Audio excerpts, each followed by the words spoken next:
fam. The sun is in my eyes. I can't, I can't get the direction. It's a little chilly outside, but it's way nicer than it has been the past couple of days. So I am so accepting of this little bit of chilly weather. I have on two sweaters just to keep myself a little warm while I come out and speak to you and just check in. One, I wanted to say hello. And two, I just wanted to give you an update on my quit smoking 30-day step and how that's been going for me thus far. I believe I posted up a video yesterday, and I'm trying to get one up every day, just because I will be hopefully starting a new position within the next few weeks. I'm waiting for, crossing my fingers, for hopefully this job to go through, and if so, then obviously the videos will be going down quite a bit. So I wanted to get as much out as I possibly can while I have that time to do so. So for my quit smoking, I'm drinking some apple cider with grape juice, I believe is in here, the Martinelli's. It's still in my refrigerator from Thanksgiving. And I never opened the bottle, so when my boys came home from school today, they're like, Mom, can we finally have some of this? Can we please try? I was like, well, shit, I forgot. And I'm glad I did because it's like a perfect little treat for right now. It's really, really good. I like the way the bubbly hits on top of my tongue and in the back of my throat. It's really, really good. So for the quit smoking, it's been going very well. I still have my cravings. However, they seem not to be as often as they were before. Before it was all the time. I felt like my tongue was getting swollen. Like it just felt bigger. Everything was salivating.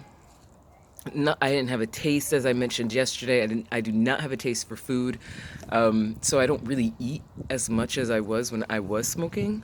I found that when I'm smoking a cigarette, if my stomach is empty, I cannot smoke a cigarette. If I've been drinking water, I cannot smoke a cigarette. It just does not taste right.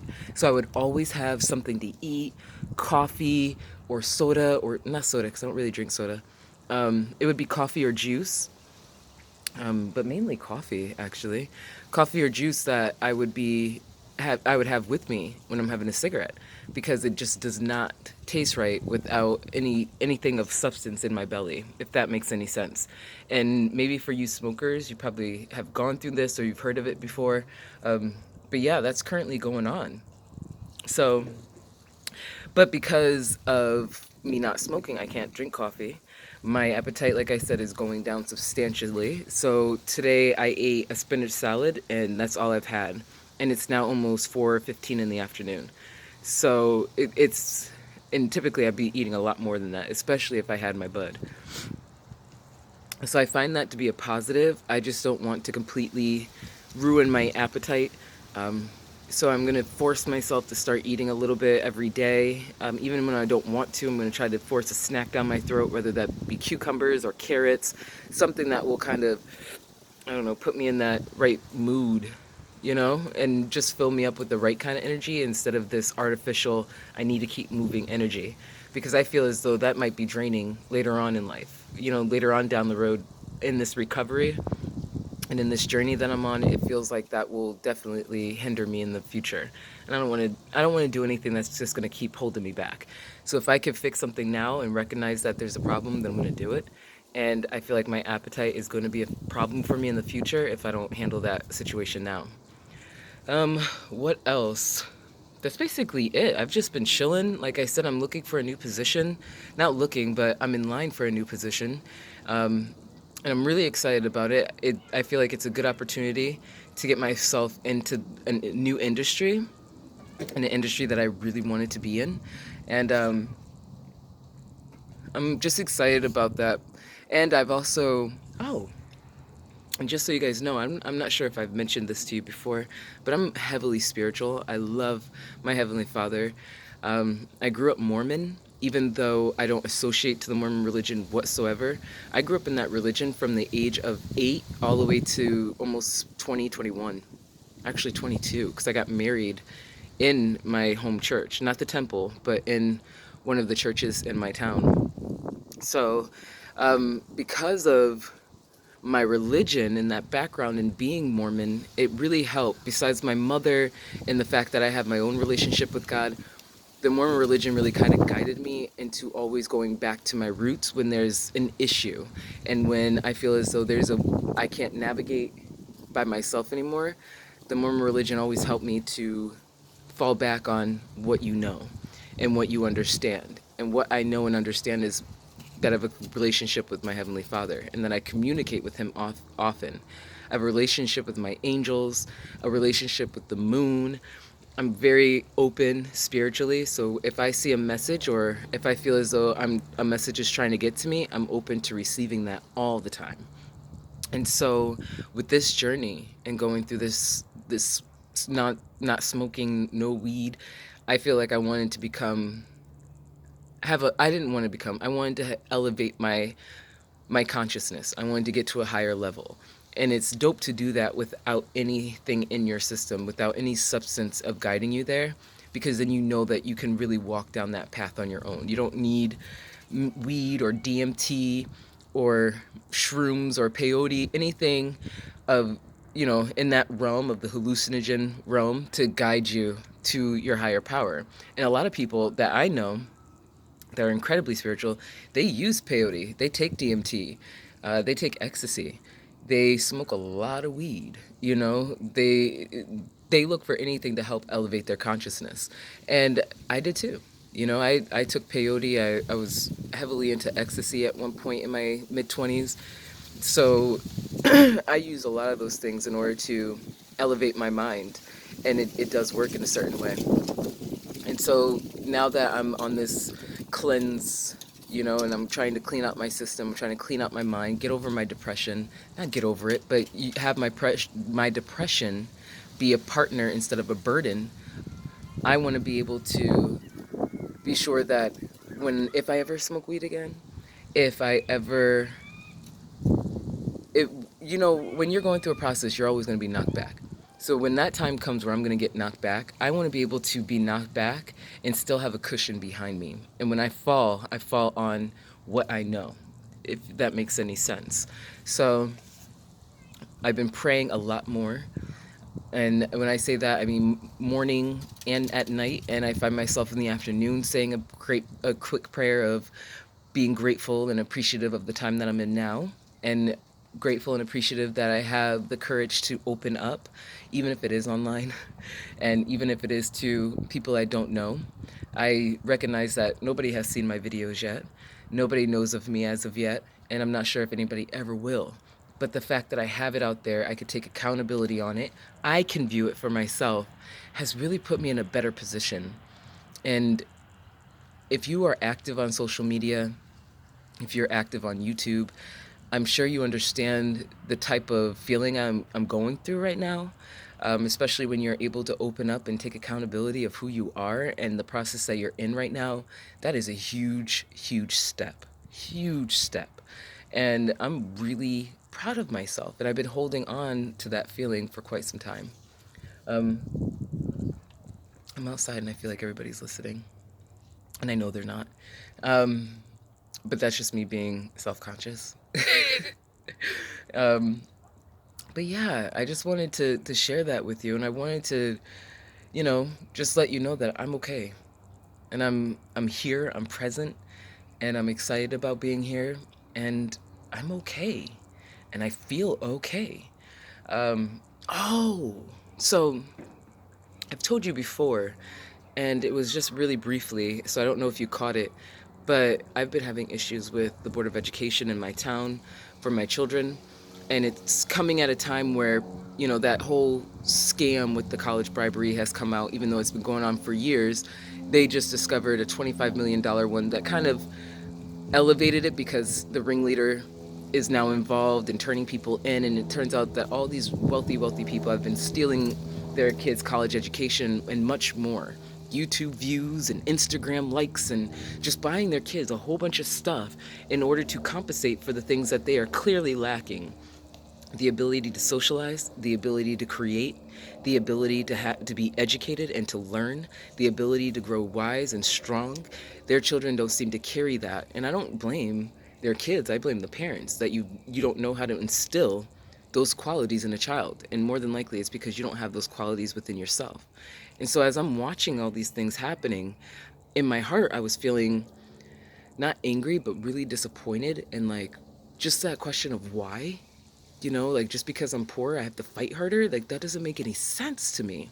And so, as I'm going through these issues with the Board of Education in my town, for my twins, I have twin boys who are going to be 9 in May, or not May, but a couple of months after that. They'll be 9 years old. I am fighting currently for them to be educated in the right way and for their teachers to pay attention to them and show them love and compassion, but most importantly, to talk to me like I'm a human being and not some crazy ass mother. When at the end of the day, the message has always been educate my kids. I am not a teacher. I do not have your skill, and I do not want your skill. If I wanted your skill, I would have gone to school for that, but I didn't. I don't like kids in that way. I don't know how to teach. You know what I mean? So I'm asking us to join forces. You do your job, and I will be sure to do mine. My kids will always come to school respectful. They will always come to school compassionate and kind towards their peers. They will always be respectful to their teachers. They will always show love. That's my role. My role is to be the one that creates the soft skills, you create the hard skills. And that's what I went into the school system with, that mentality. I get to partner with these incredible people that are educated and know how to teach. And I feel as though since my kids have started that school, it has not been that way whatsoever. And we moved from the West Coast here to the East Coast. And I was in San Diego. The school that they were in San Diego was very, very good. And I love the principal, still in contact with that man. So for me, I was expecting the kind of the same relationship with the principal here and the staff here, and it's definitely not like that. I feel as though they are, they don't look at me with in the same respect that I'm trying to look at them. So it's causing a big conflict. So I've had a meeting with them this morning actually to discuss the issues that I feel as though are arising, my concerns, and how I feel as though my son is being treated within the school system. At the end of the meeting, I did not feel okay, but I did not feel bad. So I just felt like in the middle of okay and bad. I felt average, I guess. But it did put me in the light of I need to continue to pray because when before I went into this meeting the past few days I've been praying for my enemies. I said I no longer want to be angry. I no longer want hate in my heart. Pray for my enemies. I'm going to pray. And I've asked for love to them. I asked for compassion. I just want to be able to see you win so that way I can win. And I'd rather fight with love than with hate, and I'm going to do it that way. And so when I got home, I said another prayer to my Heavenly Father. I said that I'm grateful for Him, and I've been feeling up ever since then. My kids came home from school today and they expressed that they had a great day. They never expressed that before. That they had a really positive day. They felt good. They felt happy. I said, how did your teachers treat you? They were like, oh, they were great, blah, blah, blah. So I was like, all right, the power of prayer, the power of communication. I feel as though it's the fact that I'm a very strong personality. And if I don't like something, you are definitely going to see it across my face. And if you don't see it across my face, it's because you already saw it through my words and my actions. I've either beat your ass or I cussed you out. And that's something that's just how it goes for somebody like me. And I don't want it to go that way at all. But to see my children come home in that light and to have them just so happy, I'm like, all right, I'd rather fight with love. You know what I mean? Like, I might be pushed back again. I might have another issue that may come up with these people. But at the same time, I'd rather fight with love. And, with the race wars that we're currently in and the climate that this country is in right now, and how racist a lot of people are, my kids go to an all-white school. All white. There's not one minority teacher there. And I feel as though when you have minorities in a school system, you should have people that are like them in the school system with them. Excuse me. And that's due to the simple fact that we're all raised differently, and especially kids in the black community, we kind of are raised the same. We have the same type of upbringing where our parents are very strong, they're strict, and they push education. And if they don't push education, then they push us to do something else. But either way, we're being pushed in the direction that our parents want us to see us going. And oftentimes we'll pick up our direction ourselves halfway through that and push back. And that's what happens within the black community. you know, and that's why people always end up either in trouble or roaming the streets or whatever, or no other outlet because they were pushed so hard in a direction they didn't want to be in. And and I feel like this school that the boys are currently in, who the hell is that? Reflect that a bit. Well, reflect what the white community does as opposed to what we do in our community. Hold on one second. So my son just came out, so I'm gonna go ahead and go back in. I apologize for cutting off that halfway through. Um, but the point is, everyone, and you know that all my videos are off the cuff. They're not edited, so what you get is what you get. Don't get upset. The point to all of this is that Miss Kendra Pearl is in a good spot right now. And I'm moving forward, and I wanted to share that what's helping me move forward, what's propelling me to do better, is the power of prayer, the power of willpower. Okay, having that willpower is incredible, and just relying on your strength and what you know to push you through, not what you feel like you know or the pattern that you've been exhibiting, but actually what you know. And what you know is that whatever pattern that you have currently has brought you to a place where you're watching this video because you needed an outlet. You needed to understand what position you're in order for you to make that change. So you already know that that pattern that you've had before is not the one that you need to be on now. So switch it up, do better, and we will talk soon. I'm Kendra Pearl. I'll talk to you later. Peace.